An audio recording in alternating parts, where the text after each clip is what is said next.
여보, 손님들 다 보고 있어. 빨리 처리해. 순자는 그 말을 들었습니다. 처리해라고요? 자신을 무엇으로 생각하는 건가요? 민수야, 나 좀 들여보내줘. 준우만 잠깐 보고 갈게. 엄마, 오늘 정말 바빠. 회사 사람들도 와 있고, 수진이 친정 식구들도 와 있거든. 그럼 나는 뭐야? 나는 가족 아니야? 기가 막힙니다. 손주 돌잔치에 쫓겨난 어머니라뇨. 이 이야기를 듣고 여러분의 의견을 댓글로 남겨주시면 큰 응원과 힘이 됩니다. 이른 아침, 경기도 외곽 단독주택의 작은 마당에서 순자는 빨래를 널고 있었습니다. 72살의 나이에도 허리는 곱고 손놀림은 여전히 민첩했죠. 남편이 세상을 떠난 지 벌써 3년이 흘렀지만 순자는 매일 아침을 똑같이 시작했습니다. 빨래를 널고 마당에 고추를 따고 혼자서도 꼬박겜박 새끼 식사를 챙겨 드셨죠. 아이고, 이 나이에 뭘 이렇게 바삐 사는지 모르겠네. 혼잣말을 중얼거리며 빨래 집게를 하나씩 집어들던 순자의 손이 잠시 멈췄습니다. 옆집에서 들려오는 아이 울음소리 때문이었죠. 갓난아기의 울음소리가 담장 너머로 새어나오고 있었습니다. 순자는 문득 서울에 살고 있는 아들 민수와 며느리 수진, 그리고 갓 태어난 손자 생각이 났습니다. 손자가 태어났을 때 병원에 한번 다녀온 게 벌써 한 달 전이었죠. 그때도 며느리 수진이 그리 반갑게 맞아주지는 않았지만 순자는 괜찮다고 생각했습니다. 산후조리 중이니까 예민할 수 있다고 말이죠. 민수가 요새 바쁘긴 하겠지. 아기 있으면 정신없을 테고. 순자는 스스로를 달래며 빨래를 계속 널었습니다. 하지만 마음 한편에는 아쉬움이 자리 잡고 있었죠. 예전에는 민수가 일주일에 한 번씩은 안부 전화라도 했는데 요새는 한 달에 한 번도 연락이 오지 않았거든요. 점심을 먹고 난 후 순자는 동네 친구 영순이와 마을 정자에서 만났습니다. 영순이는 순자보다 2살 어린 70살로 아들, 딸이 모두 외국에 살고 있어서 둘 다 혼자 사는 처지였죠. 순자야, 너 요새 아들 소식은 어떠냐? 뭐, 그냥 그렇지. 바쁘겠지 뭐. 손자까지 있으니까. 순자가 담담하게 대답하자 영순이가 고개를 갸웃했습니다. 그런데 말이야. 너네 아들 이번 주말에 손자 돌잔치 한다며. 내가 어제 마트에서 민수 와이프 친척을 만났는데 그 사람이 그러더라고. 카톡 프로필에 잔치 준비하는 사진이 올라왔다고. 순자의 손이 차가워졌습니다. 돌잔치라고요? 민수한테서는 아무 얘기도 들은 적이 없었는데요. 그래? 나한테는 아직 얘기 안 했나 보네. 바빠서 그런 거겠지. 순자는 애써 태어난 척했지만 가슴이 답답해지기 시작했습니다. 영순이도 순자의 표정 변화를 눈치챘는지 말을 아꼈죠. 그럼 이제 곧 연락 올 거야. 요새 젊은 사람들이 다 바쁘잖아. 집으로 돌아온 순자는 휴대폰을 꺼내어 민수에게 전화를 걸어봤습니다. 하지만 통화 중이라는 안내 음성만 들렸죠. 문자를 보내도 답장이 오지 않았습니다. 저녁 무렵 순자는 영순이에게 전화를 걸었습니다. 영순아, 미안한데 너 스마트폰 쓰잖아. 카톡이라는 거 할 줄 알지? 응. 왜? 민수 카톡 프로필이라는 거 좀 봐줄 수 있어?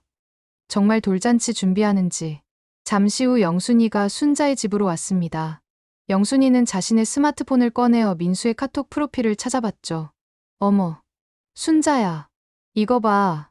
화면에는 분홍색과 파란색 풍선들로 꾸며진 거실 사진이 보였습니다. 현수막에는 사랑하는 우리 준호 돌잔치라고 적혀 있었고 민수와 수진이 아기를 안고 환하게 웃고 있는 모습이 담겨 있었죠. 순자의 다리에 힘이 빠졌습니다. 사진 속 날짜를 보니 이틀 전에 찍은 것 같았어요. 그러면 돌잔치는 정말 이번 주말인 게 분명했죠. 혹시 바빠서 깜빡한 건 아닐까? 준비하느라 정신이 없어서. 순자는 스스로에게 말했지만 목소리가 떨리고 있었습니다. 그래. 그럴 거야. 내가 먼저 챙겨야지. 어미는 그런 거니까. 그날 밤 순자는 잠을 이루지 못했습니다. 이 집, 내가 사준 집이잖아. 그런데 왜 벨을 눌러야 하나 하는 생각이 머릿속을 떠나지 않았거든요. 돌잔치 당일인 토요일 아침, 순자는 새벽 5시부터 일어나 준비를 시작했습니다. 손자에게 줄 선물을 정성스럽게 포장하고 직접 만든 돌떡을 예쁜 보자기에 쌌죠.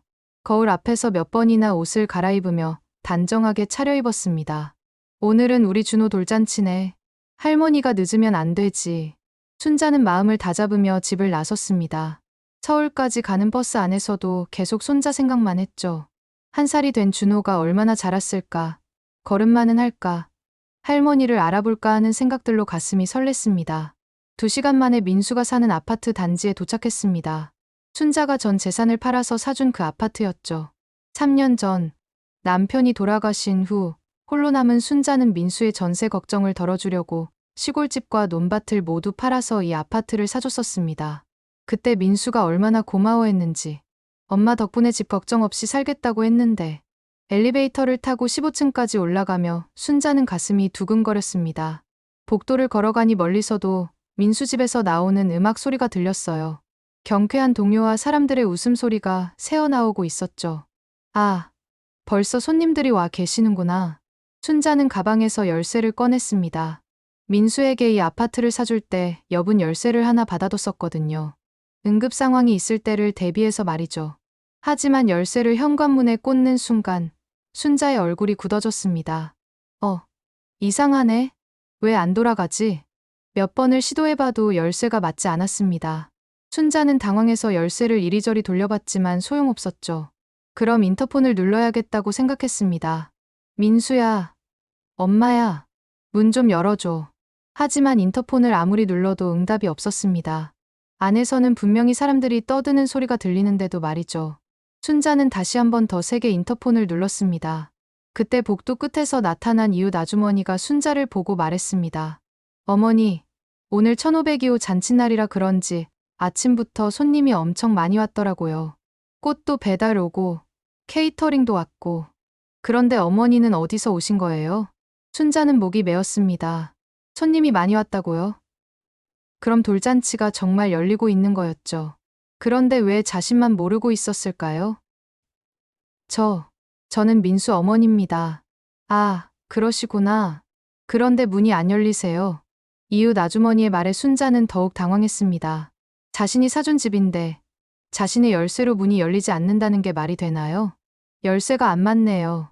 아마 바꿨나 봅니다. 아, 그럴 수도 있죠. 요새는 보안 때문에 디지털 도어락으로 많이 바꾸거든요. 순자의 손이 떨리기 시작했습니다. 문을 바꿨다면 왜 자신에게는 알려주지 않았을까요? 응급 상황이 생기면 어떻게 하려고 했을까요? 다시 인터폰을 눌렀지만 여전히 응답이 없었습니다. 순자는 문에 귀를 대고 안쪽 소리를 들어봤어요. 아이들 웃음소리, 어른들의 대화 소리, 그리고 민수의 목소리까지 선명하게 들렸습니다. 건배, 우리 준호 돌 축하해. 민수의 목소리였습니다. 순자는 가슴이 먹먹해졌어요. 안에서는 돌잔치가 한창인데 자신은 문 밖에서 서성이고 있었거든요. 이웃 아주머니가 순자를 걱정스럽게 바라봤습니다. 어머니, 혹시 미리 연락하고 오신 건 아니에요? 순자는 고개를 저었습니다. 사실 연락도 못 받았다고 말하기가 부끄러웠거든요. 그냥 깜짝 선물을 주려고 했는데. 아, 그렇구나. 그럼 좀 더 세게 노크를 해보시지 그래요? 순자는 문을 두드렸습니다. 톡톡 하고 조심스럽게요. 그래도 응답이 없자 좀 더 세게 두드렸습니다. 쿵쿵쿵. 드디어 안에서 발소리가 들렸습니다. 누군가 문 쪽으로 다가오고 있었어요. 순자는 가슴이 터질 듯 뛰었습니다. 민수가 나와서 엄마, 왜 이렇게 늦게 왔어? 라고 말하며 반갑게 맞아줄 거라고 기대했거든요. 하지만 문이 열리자 나타난 건 며느리 수진이었습니다. 수진은 순자를 보자 얼굴이 굳어졌어요. 어머니, 왜 오셨어요? 그 한마디에 순자의 마음이 철렁 내려앉았습니다. 왜 오셨다고요? 손자 돌잔치인데 할머니가 오는 게 이상한가요? 준호 돌잔치라고 들었는데 축하하러 왔어. 수진은 잠시 말을 잇지 못하더니 조용히 말했습니다. 저희 가족끼리만 조용히 하려고 했거든요. 순자의 다리가 휘청했습니다. 가족끼리만이라고요? 그럼 자신은 가족이 아니라는 뜻인가요? 아, 아니, 이분이 왜 내 열쇠로 안 열려? 하는 생각이 머릿속을 맴돌았습니다. 수진의 차가운 말에 순자는 한동안 말을 잇지 못했습니다. 가족끼리만 조용히 한다고요? 그 가족에 자신은 포함되지 않는다는 뜻이었을까요? 그래도 나는 준호 할머니인데. 순자의 목소리가 떨렸습니다. 수진은 문을 반쯤 닫으며 뒤를 돌아봤어요. 안에서는 여전히 즐거운 웃음소리가 들려왔죠. 어머니, 저희 정말 바빠요. 손님들 많이 와 계시거든요. 그럼 나도 들어가면 안 되나? 손자 얼굴이라도 보고 싶은데. 순자가 간절히 말하자 수진의 표정이 더욱 굳어졌습니다. 어머니, 사실은 말이죠. 수진이 한숨을 쉬며 말을 이었습니다. 저희가 어머님을 초대 안 한 건 이유가 있어요. 지난번에 병원에서도 그랬잖아요. 순자는 눈을 크게 떴습니다. 지난번이라는 게 준호가 태어났을 때 병원에 갔던 일을 말하는 건가요? 그때 뭘 잘못했다고. 산후조리원에서 간병인분께 큰소리 내시고 아기 돌보는 방식에도 계속 간섭하셨잖아요. 저희 정말 힘들었거든요. 순자는 기가 막혔습니다. 그때 자신이 한 일은 며느리를 걱정해서였는데요. 산후조리원 음식이 별로 좋지 않아 보여서 미역국을 끓여갔던 것도, 아기가 자꾸 울어서 달래는 방법을 알려준 것도 모두 좋은 뜻에서였거든요. 수진아, 내가 그때, 어머니, 죄송하지만 오늘은 정말 안 되겠어요. 수진이 문을 더 닫으려 하자 순자가 급히 문틈에 발을 넣었습니다. 잠깐만. 수진아, 민수는 뭐라고 하는데? 민수한테 얘기해봐. 그때 안에서 민수의 목소리가 들렸습니다. 수진아, 누구야? 뭐 때문에 이렇게 오래? 민수가 현관으로 다가오는 발소리가 들렸어요. 순자는 가슴이 뛰었습니다. 민수가 나오면 분명 자신을 반갑게 맞아줄 거라고 생각했거든요. 하지만 민수가 문 뒤에 나타나자 순자의 희망은 산산조각 났습니다. 민수는 순자를 보더니 당황한 표정을 지었어요. 엄마, 왜 왔어? 순자의 마음에 비수가 꽂혔습니다. 반갑다는 말도, 들어오라는 말도 없이 왜 왔냐고 묻다니요. 민수야, 준호 돌잔치라고 해서 할머니가 축하하러 온 건데. 엄마, 우리가 연락 안 했잖아. 민수의 말이 더욱 차갑게 느껴졌습니다. 연락 안 했으니까 오면 안 된다는 뜻인가요? 연락을 받아야 손자 얼굴을 볼 수 있는 거야? 순자의 목소리에 서운함이 묻어났습니다. 그러자 수진이 민수의 팔을 잡으며 속삭였어요. 여보, 손님들 다 보고 있어. 빨리 처리해. 순자는 그 말을 들었습니다. 처리해라고요. 자신을 무엇으로 생각하는 건가요? 민수야, 나 좀 들여보내줘. 준호만 잠깐 보고 갈게. 하지만 민수는 고개를 저었습니다. 엄마, 오늘 정말 바빠. 회사 사람들도 와 있고, 수진이 친정 식구들도 와 있거든. 그럼 나는 뭐야? 나는 가족 아니야? 순자의 목소리가 높아졌습니다. 복도에 서 있던 이웃 아주머니가 이상하다는 듯 쳐다봤어요. 수진이 민수에게 눈짓을 했습니다. 그러자 민수가 한숨을 쉬며 말했어요. 엄마, 우리 얘기 좀 해야겠어. 나와. 민수가 문을 닫고 복도로 나왔습니다. 순자는 마침내 아들과 둘이 대화할 수 있다는 생각에 희망을 가졌어요. 민수야, 엄마가 뭘 잘못했니? 왜 이렇게 대하는 거야? 하지만 민수의 대답은 차가웠습니다. 엄마, 우리도 이제 우리 생활이 있어. 맨날 간섭하고 참견하고, 우리가 힘들다고. 간섭이라니, 나는 너희들 걱정해서 한 얘기인데, 그게 간섭이라고. 수진이가 애 키우는 방식에 토 달고, 집안일 하는 거에도 이래라 저래라 하고, 우리가 언제까지 엄마 눈치 봐가면서 살아야 해? 순자는 충격을 받았습니다. 자신이 그렇게 간섭했나요? 며느리와 손자가 걱정되어서 한 말들이 그렇게 부담스러웠던 건가요? 민수야, 그럼 앞으로 조심할게. 오늘만 들여보내줘. 준호 얼굴만 보고 갈게. 하지만 민수는 고개를 저었습니다. 엄마, 정말 안 되겠어. 수진이가 스트레스 받으면 애한테도 안 좋거든. 오늘은 그냥 돌아가줘. 그 순간 순자의 가슴이 무너져 내렸습니다. 자신이 사준 집에서 자신의 아들이 자신의 손자 돌잔치에서 자신을 내쫓고 있었거든요. 민수야, 이 집 내가 사준 집인데 그것도 이제 그만 얘기해.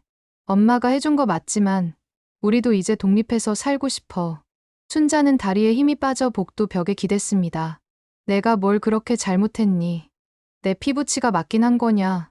하는 생각이 머릿속을 맴돌았어요. 안에서 아이 울음소리가 들렸습니다. 준호였습니다. 순자는 그 울음소리에 마음이 미어졌어요.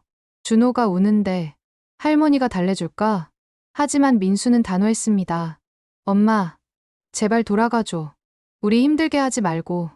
민수의 차가운 말에 순자는 한참 동안 말을 잇지 못했습니다. 복도에 서서 아들을 바라보는데 눈앞이 캄캄해졌어요. 이게 정말 자신이 10달 동안 뱃속에 품고 밤낮으로 길러낸 아들이 맞는 건가요? 민수야, 그럼 정말 할머니는 손자 얼굴도 못 보는 거야? 순자의 목소리가 떨렸습니다. 하지만 민수는 이미 마음을 굳힌 듯 보였어요. 엄마, 나중에 따로 시간 내서 보여드릴게. 오늘은 정말 안 되겠어. 나중에는 언제인데. 한 달 전부터 연락 한 번 없던 내가? 순자의 말이 끝나기도 전에 민수는 현관문 쪽으로 돌아서려고 했습니다. 순자는 급히 민수의 팔을 잡았어요. 민수야, 엄마가 뭘 그렇게 잘못했는지 정확히 말해줘. 내가 고칠 수 있는 건 고칠 테니까. 그때 현관문이 열리고 수진이 나타났습니다. 수진의 얼굴에는 짜증이 역력했어요. 여보, 언제까지 이러고 있을 거야? 안에 손님들이 다 기다리고 있어. 수진이 민수를 재촉하자 순자는 더욱 절망스러웠습니다. 며느리에게는 여보라고 다정하게 부르면서 자신에게는 왜 이렇게 차갑게 구는 건가요? 수진아, 내가 정말 많이 잘못했나? 그렇게 싫었어? 수진이 순자를 똑바로 바라봤습니다. 어머니, 솔직히 말씀드릴게요. 어머님이 올 때마다 저희는 정말 힘들어요. 뭐가 그렇게 힘든데? 어머님은 모르시겠지만 어머님이 오시면 집안이 뒤죽박죽이 돼요. 애 키우는 방식에 이것저것 간섭하시고 제가 하는 모든 일에 토를 다시고. 순자는 가슴이 답답해졌습니다. 자신이 그랬던가요? 그저 손자가 걱정되고 며느리가 서툴러 보여서 조언을 해준 것뿐인데요. 나는 도와주려고 한 거였어. 도움이 아니라 스트레스예요. 저도 엄마가 됐는데 계속 잘못하고 있다는 식으로 말씀하시면 어떤 기분인지 아세요? 수진의 말에 순자는 할 말을 잃었습니다. 정말 자신이 그렇게 말했던가요? 그리고 어머님, 저희한테 집 사주셨다고 맨날 그 얘기 하시는 것도 정말 부담스러워요. 순자의 가슴이 철렁했습니다. 자신이 그런 말을 했나요? 집을 사줬다고 자랑한 적이 있나요? 나는 그런 뜻으로 한 말이 아니었는데 어쨌든 저희 입장에서는 그렇게 들렸어요.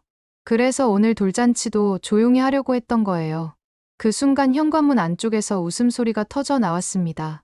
누군가 준호야, 삼촌이 선물 줄게라고 말하는 소리도 들렸어요. 순자는 그 소리를 들으며 더욱 서러워졌습니다. 안에는 온 가족이 모여 있는데 정작 할머니인 자신만 문 밖에 서 있었거든요. 그럼 정말 들어가면 안 되는 거야? 순자가 마지막으로 간청했지만 수지는 단호했습니다. 어머니, 돌아가 주세요. 저희도 이런 얘기 하기 싫어요. 수진이 다시 문 안으로 들어가려고 하자 순자는 문틈에 발을 다시 넣었습니다. 아니야.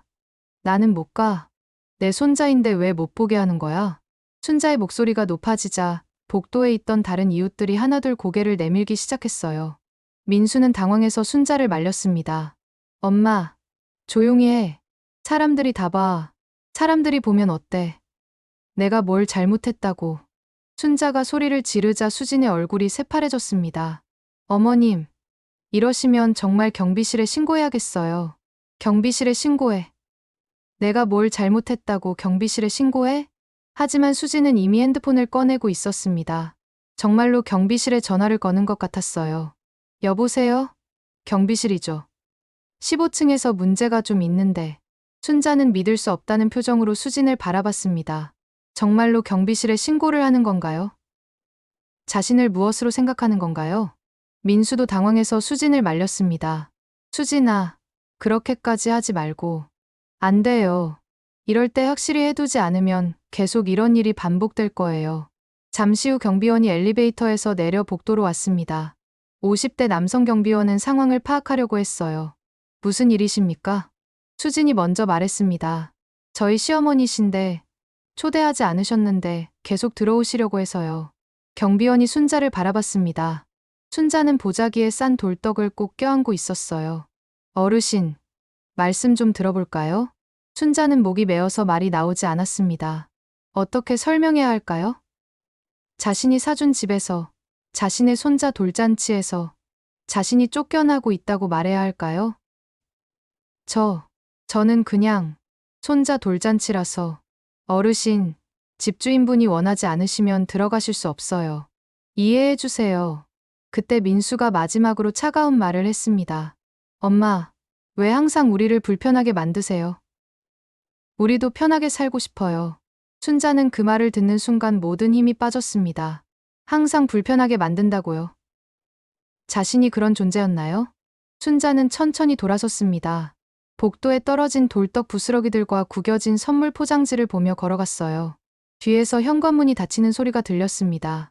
그리고 곧 다시 안에서 들려오는 웃음소리와 축하 인사들. 순자는 엘리 집으로 돌아온 순자는 사흘 동안 아무것도 먹지 못했습니다. 돌잔치에서 일어난 일이 악몽처럼 계속 되풀이되었거든요.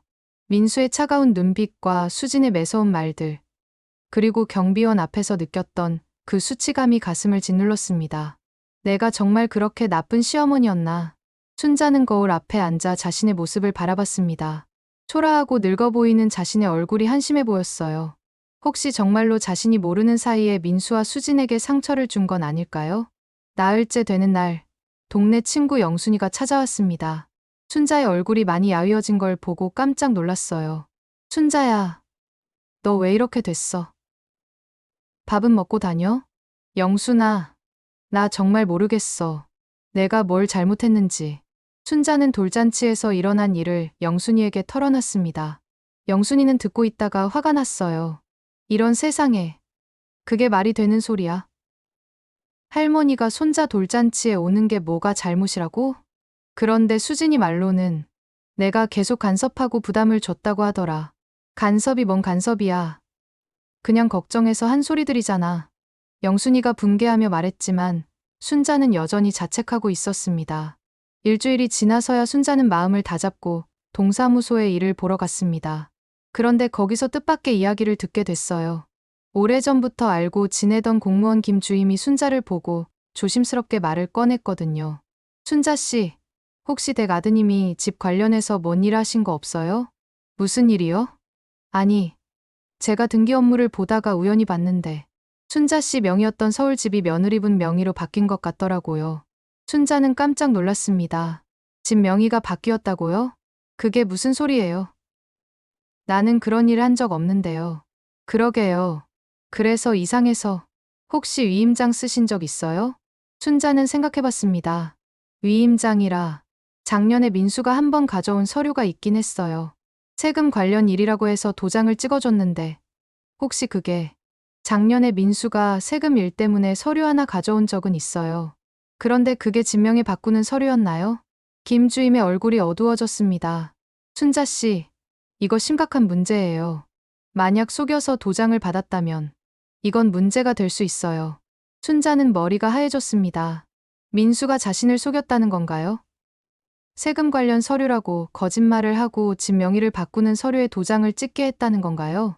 김 주임님, 그럼 어떻게 해야 해요? 일단 변호사랑 상담해 보세요. 이런 일은 법적으로 처리해야 할 것 같아요. 집에 돌아온 순자는 온몸이 떨렸습니다. 그동안 자신이 며느리에게 부담을 주는 나쁜 시어머니라고 자책하고 있었는데 정작 아들은 자신을 속이고 있었던 거였어요. 다음 날 순자는 용기를 내어 변호사 사무실을 찾아갔습니다. 50대 여성 변호사는 순자의 이야기를 듣더니 고개를 저었어요. 어머니, 이거 명백한 사기예요. 위조 위임장으로 부동산 명의를 바꾼 거거든요. 그럼 내 집이 정말 수진이 명의로 넘어간 건가요? 네. 등기부등본을 확인해 보니 작년 8월에 며느리분 명의로 소유권 이전이 됐네요. 순자는 가슴이 무너지는 느낌이었습니다. 작년 8월이라면 민수가 세금 관련 서류라고 가져왔던 바로 그 시기였어요. 변호사님, 그럼 어떻게 해야 해요? 일단 고발을 하셔야 해요. 그리고 민사소송으로 소유권 이전 무효를 주장하시고요. 고발이라니, 내 아들을 고발해야 한다는 거예요. 변호사가 순자의 손을 잡았습니다. 어머니, 지금 상황이 그냥 넘어갈 일이 아니에요. 어머님 전 재산이 걸린 문제거든요. 순자는 며칠 동안 고민했습니다. 아들을 고발한다는 게 쉬운 일이 아니었거든요. 하지만 변호사의 말이 맞았어요. 이건 그냥 넘어갈 일이 아니었습니다. 일주일 후, 순자는 결심을 굳히고 변호사와 함께 소송 준비를 시작했습니다. 그리고 민수에게 내용 증명을 보냈어요. 진명의 이전이 무효라는 내용과 함께 말이죠. 내용 증명을 받은 민수는 그날 밤늦게 순자에게 전화를 걸어왔습니다. 몇 달 만에 전화였어요. 엄마, 이게 뭐예요? 내용 증명이 웬일이에요? 순자는 차분하게 대답했습니다. 민수야, 내가 나를 속였구나. 뭘 속였다는 거예요? 작년에 세금 관련 서류라고 가져온 거. 그게 진명이 바꾸는 서류였지? 전화 너머로 민수가 당황하는 소리가 들렸어요. 엄마, 그건 왜 그랬니? 왜 나를 속였어? 민수는 한동안 말을 하지 못했습니다. 그러더니 변명하기 시작했어요. 엄마, 그게 수진이가 불안해해서 나중에 상속 문제 복잡해질까봐. 그럼 정직하게 말하지. 왜 속였어? 말하면 엄마가 안 해줄 것 같아서. 순자는 한숨을 쉬었습니다. 민수야, 내가 정직하게 말했으면 안 해줄 이유가 뭐 있었겠니? 그런데 왜 속였어? 그때 전화 너머로 수진의 목소리가 들렸습니다. 여보, 뭘 그렇게 길게 얘기해. 이제 끊어. 민수의 마지막 말이 차갑게 들렸습니다.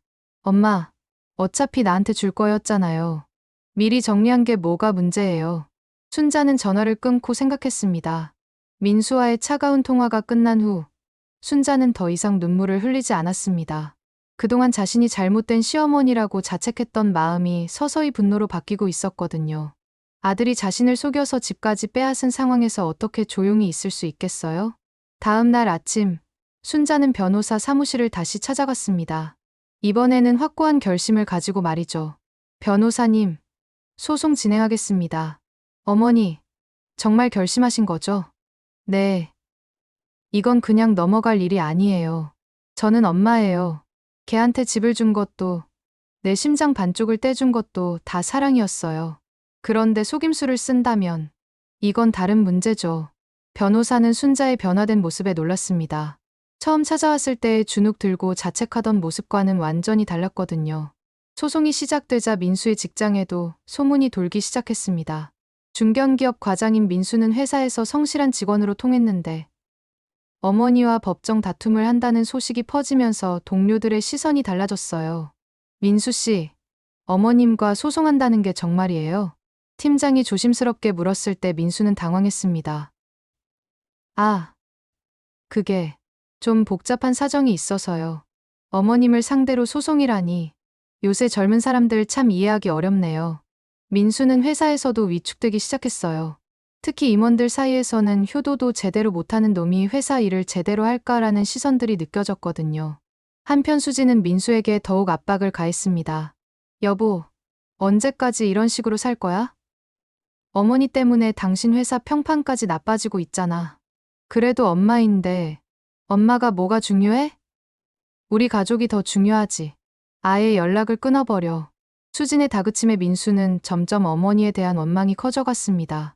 돌잔치 때 창피를 당한 것도 지금 회사에서 힘든 것도 모두 어머니 때문이라고 생각하게 됐거든요. 그러던 어느 날 민수는 회사 동료들과 회식 자리에서 술을 마시며 하소연했습니다. 우리 엄마가 너무 간섭이 심해서 애 키우는 것까지 이래라 저래라 하고 집안일에도 참견하고 그래도 어머님인데 소송까지 할 필요가 있었나요?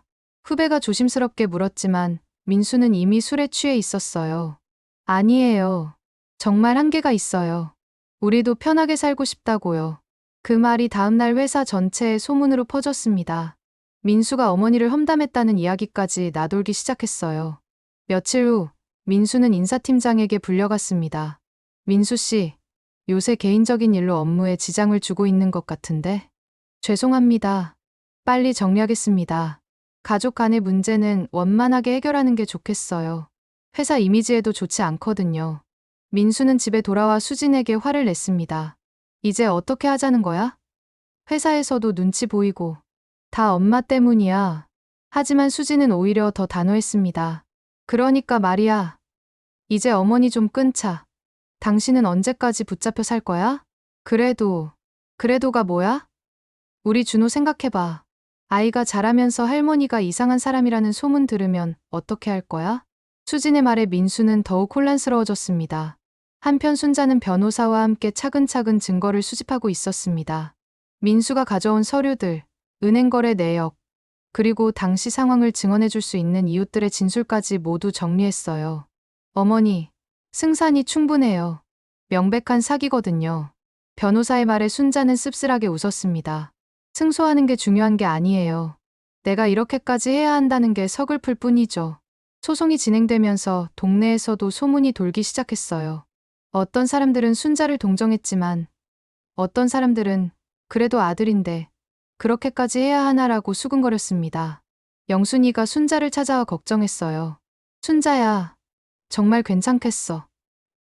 이기면 좋지만 저도 아들이잖아. 영순아, 나는 이제 더 이상 문 앞에서 울지 않을 거야. 그동안 내가 너무 참았어. 순자의 목소리에는 전에 없던 강인함이 배어 있었습니다. 그러던 중 민수에게서 또 전화가 왔어요. 엄마, 제발 소송 취하해 주세요. 제가 잘못했어요. 민수야, 이제 와서 그런 말 해봤자 소용없어. 내가 나를 속인 건 변하지 않거든. 엄마, 그럼 어떻게 해야 해요? 순자는 잠시 생각하더니 말했습니다. 법정에서 보자. 거기서 판사님이 판단해 주시겠지. 전화를 끊은 후 순자는 창밖을 바라보며 중얼거렸습니다. 아들, 내가 준 건 집이 아니라 내 싸가지 미천이야. 내 호적에서 도려내고 싶은 유산이었지. 재판 당일 순자는 새벽부터 일어나 정장을 말끔히 차려입었습니다. 거울을 보며 옷깃을 여미는데 손이 떨렸어요. 하지만 이상하게도 마음은 평온했습니다. 그동안 억눌렀던 감정들이 이제야 제자리를 찾는 기분이었거든요. 법원 앞에서 순자는 변호사와 만났습니다. 변호사는 순자의 단단해진 표정을 보며 안심했어요. 어머니, 긴장하지 마세요. 증거가 충분하니까 좋은 결과 있을 거예요. 긴장은 안 해요. 다만, 저 사람이 정말 내 아들이 맞나 싶어서. 법정 안으로 들어가니 민수와 수진이 이미 와 있었습니다. 민수는 순자를 보자 고개를 숙였지만 수진은 여전히 차가운 표정이었어요. 순자는 그들을 바라보며 가슴 한편이 아팠습니다. 어떻게 이렇게 된 걸까요? 재판부가 들어오자 법정이 조용해졌습니다. 중년의 여성 판사는 서류를 살펴보더니 양쪽을 번갈아 봤어요. 이 사건은 위조 위임장을 통한 부동산 소유권 이전 무효 확인 소송입니다. 먼저 원고 측 주장을 들어보겠습니다. 순자의 변호사가 일어나서 차분하게 설명했습니다. 원고는 평생 모은 재산으로 피고에게 아파트를 매수해준 어머니입니다. 그런데 피고는 세금 관련 서류라고 속여서 소유권 이전 동의서에 서명을 받았습니다. 판사가 민수에게 물었습니다. 피고, 이 주장이 사실입니까? 민수는 한참 망설이더니 작은 목소리로 답했어요. 세금 관련 서류라고 말씀드린 건 맞습니다. 그럼 어머님을 속인 것이군요. 민수는 대답하지 못했습니다. 옆에 앉은 수진이 민수의 팔을 꼬집으며 뭔가 속삭였어요. 판사가 계속해서 물었습니다. 피고, 왜 정직하게 말씀드리지 않으셨습니까? 그게 어머니께서 거부하실까봐 거부하실 만한 이유가 있었나요? 민수는 말문이 막혔습니다. 사실 순자는 민수가 뭘 부탁해도 거절한 적이 없었거든요. 그냥 수진이 불안해한다는 이유로 서둘러 처리하려고 했던 거였어요. 판사가 순자에게 물었습니다. 원고, 만약 아드님이 정직하게 말씀하셨다면 어떻게 하셨을 거예요? 순자는 또박또박 대답했습니다. 해줬을 거예요. 내 아들이 부탁하는데 안 해줄 이유가 뭐 있겠어요. 다만 속였다는 게 문제죠. 그 말을 듣고 민수의 얼굴이 창백해졌습니다. 어머니는 정말로 속인 것 때문에 화가 난 거였어요. 자신은 그동안 왜 그걸 몰랐을까요? 판사가 서류들을 다시 살펴보더니 말했습니다. 상속도, 증여도 가족 간 신뢰를 전제로 합니다.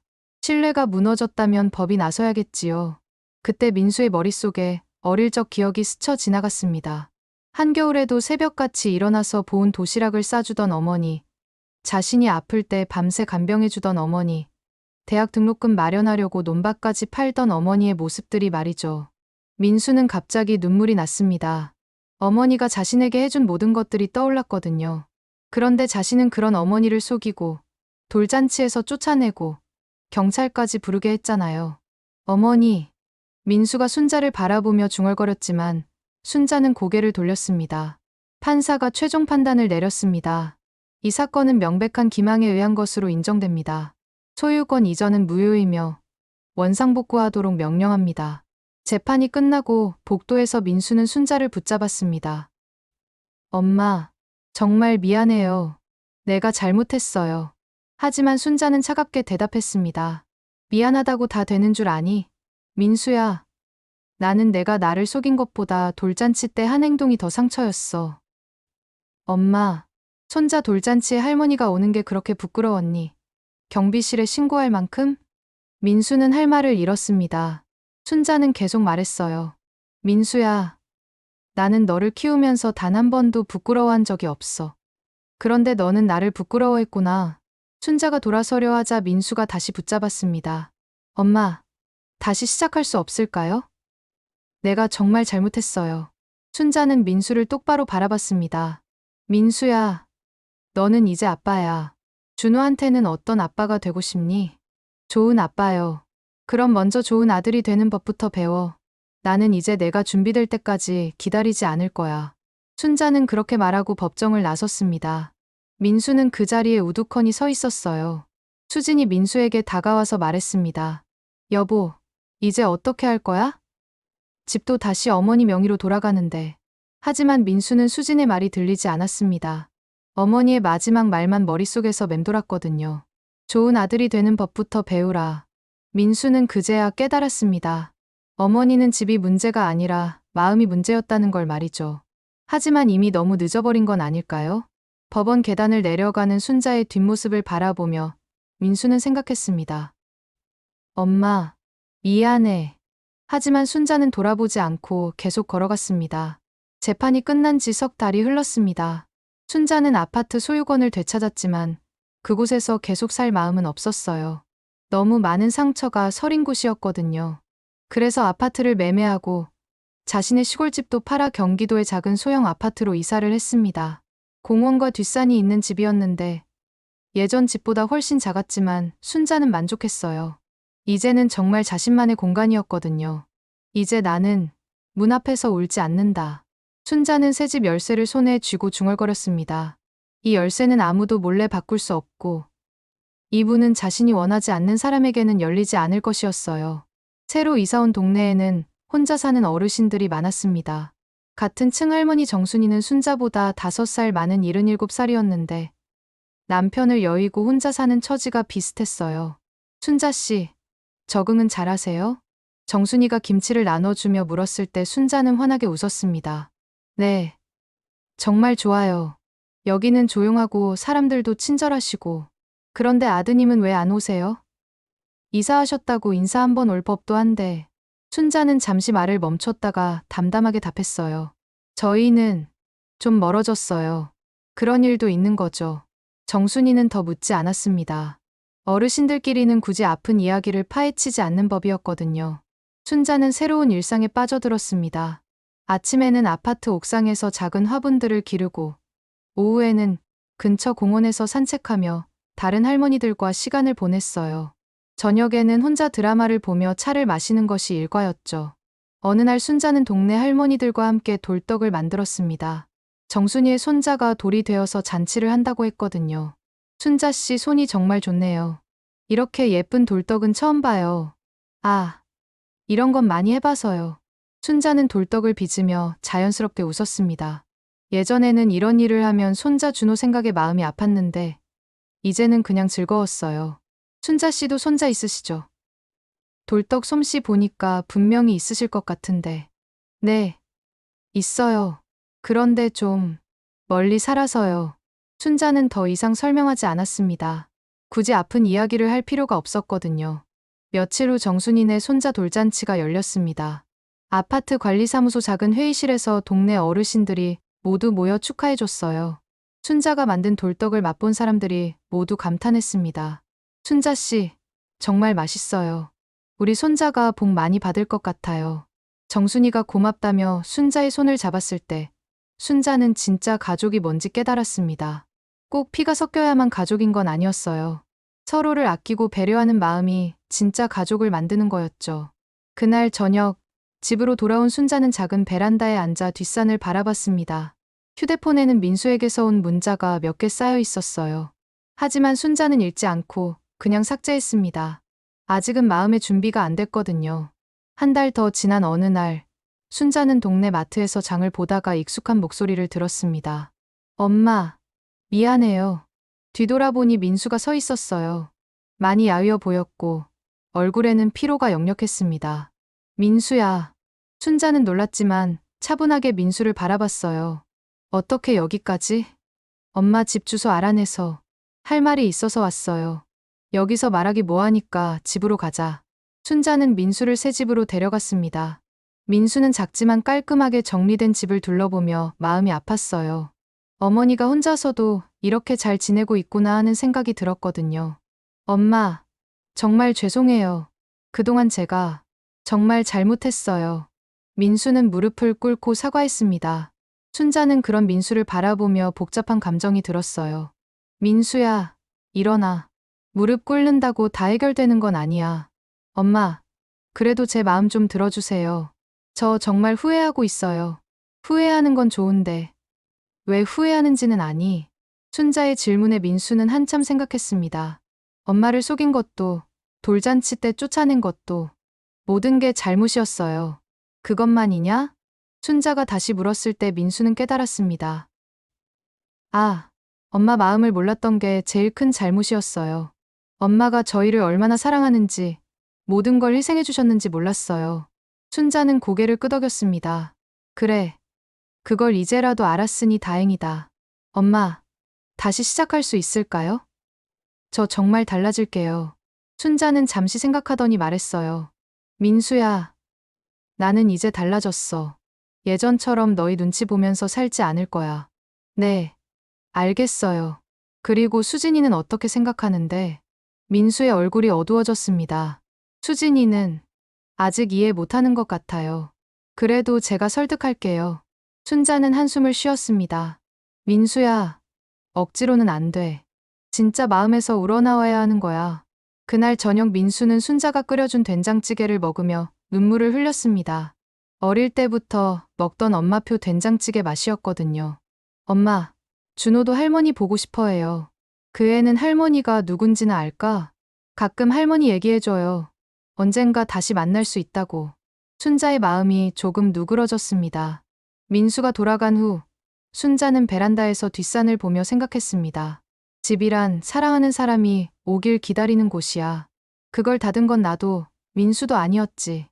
욕심이었고 침묵이었고 외면이었어. 이제는 다 버려두고 진짜 나를 위한 이들에게 문을 활짝 열 거야. 언제든지 들어올 수 있도록. 순자는 새 집 문을 다시 한번 바라봤습니다. 이 문은 이제 사랑으로만 열리고 닫힐 것이었어요.